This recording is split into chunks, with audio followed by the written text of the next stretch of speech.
Hey guys, so we're here with Bridget at the climate change conference at Loyola in Chicago, and Bridget is from Loyola in New Orleans, and we're just having a conversation. We're just kind of shutting down, as you can see and hear, just having a conversation about the intrinsic value and worth of nature and how that relates to sustainability. And she had a discussion recently with a professor going through a thought exercise, a thought experiment that was really interesting. We thought we would share this with you guys.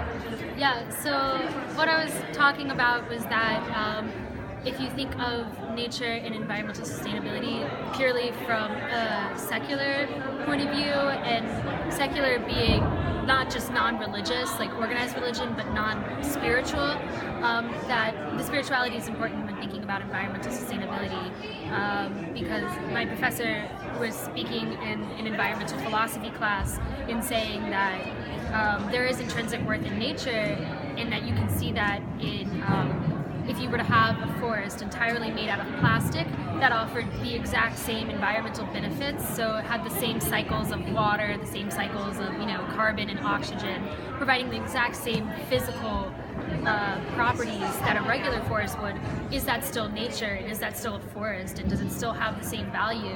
And everyone's gut reaction is to say no, and I think that's because of the spirituality of nature and the importance of that human connection to the spirituality of nature. The intrinsic worth of it is important to consider when talking about environmental sustainability.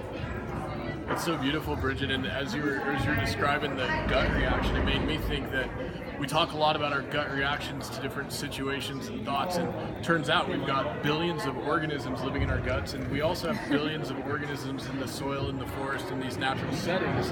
And maybe one of the things that keeps us so connected, although we don't necessarily see it or can't necessarily know it in a completely scientific way, the fact that living systems, forests, and so on are so full of billions and trillions of living organisms within just a few square feet, that's part of this mystery of the creation of what we call nature, and that there is something there that perhaps we as humans never would be able to actually replicate or duplicate.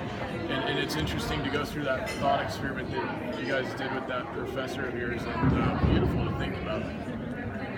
Thank you for sharing, and we're going to post this online, and hopefully we'll get some other folks thinking about that as well. And we'd love to get some feedback and comments if you guys have any reactions to that. Thank you. Bridget.